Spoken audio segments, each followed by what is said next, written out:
Hello and welcome to a very special something different. This is a bit of a sidetrack to my current series I've been working on, but I'd like to touch on it a little bit. The lifeblood of any setting is the lore. It sets up the rules, the foundation, the framework from which we take our understanding of how a setting works, what can and cannot exist in it, and we can then be able to project what kind of stories that we see and would understand being able to work in it. And it's the reason why when you introduce things such as a SUX 6000 into the Lord of the Rings, it can be a bit jarring and throw you out of the experience.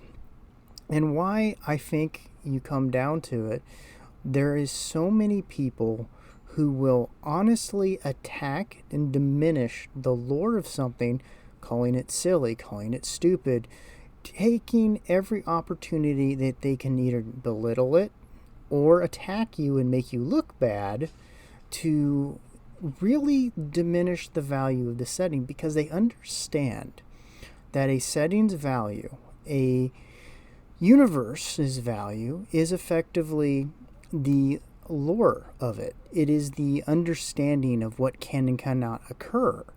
It's a dishonest argument to say, oh, well, I don't care, but you should change this. Well, you either do care or you want something to happen to that setting, such as it being devalued and lost. A setting effectively requires rules and framing so that you understand where its limits are, what can occur, what can't, what crazy and wonderful things can occur, but to what degree they can go on. It's the reason we find them interesting, because they are little ways for us to enter into an illusion in a way that we have control over, where we can see things like dragons or wizards or giant genetic super death troopers in power armor wielding fully automatic rocket launchers.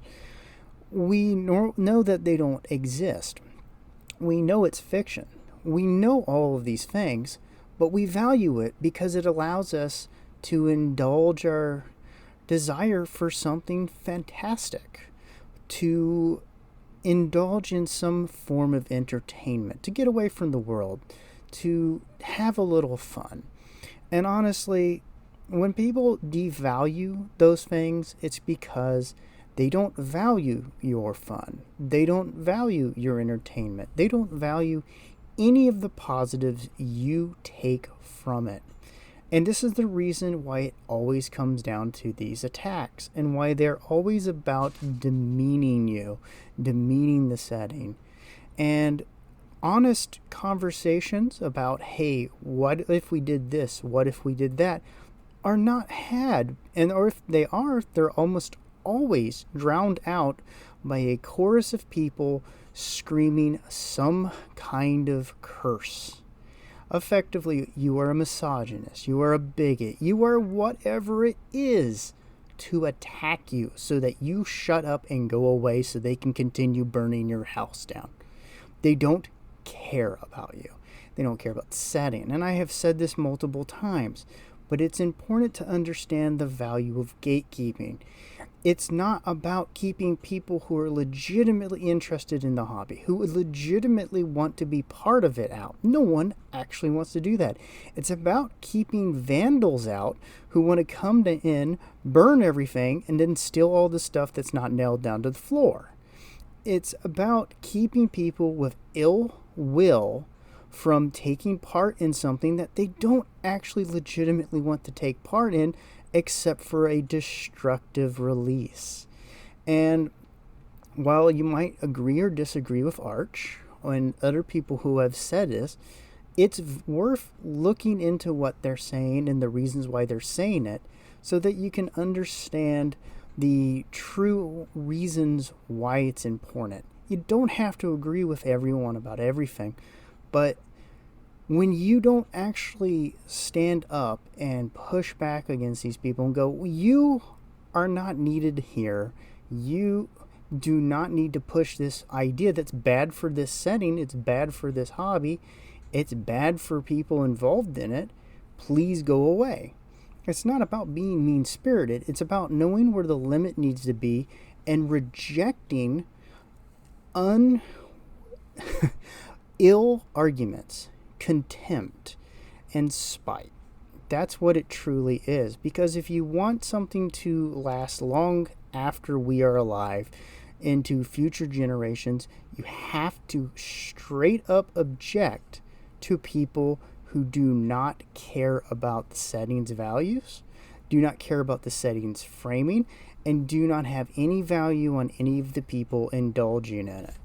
So I know that is a bit to throw at people, but when you look at the setting and you look at one that has radical changes, I remember when the orcs were not Mad Max. I remember when the Necrons were just kind of Terminators that were a third party that could be introduced to the game. I remember a whole bunch of things, and the setting has changed in a lot of ways, but at the very least, in a lot of those cases, they tried to work within the setting. They tried to make the setting stay within the setting rules, even if something changed and I disagreed with it. But we have not in the last 10 years seen that from GW. We have not seen that from the Black Library writers, because they are more about pushing things that make it easier to pump product out and to push politics. And I think it still comes down to the fact that they want to sell the company off. They want to be an IP farm. They don't want to be involved in miniatures, because in the next 5 years, heck, if you look at 3D printers now, they're already past GW quality, if not better, and in the long run often can be a cheaper solution. Now, there's a whole thing I can get into about that, but I'm not going to here. The problem here is that when the company no longer values the lore of their own product, that keeps it alive and keeps it going forward and being something that interests future generations, it's up to the fans to keep it alive. And this is why we need to start rejecting these pushes, rejecting Games Workshop's stupidity in this. And I think people have been doing that, and also branching out. You don't have to support the company to support the setting, to support the hobby. And I think that over the long run, we will see a situation where people shift much more likely to what we've seen with the BattleTech community.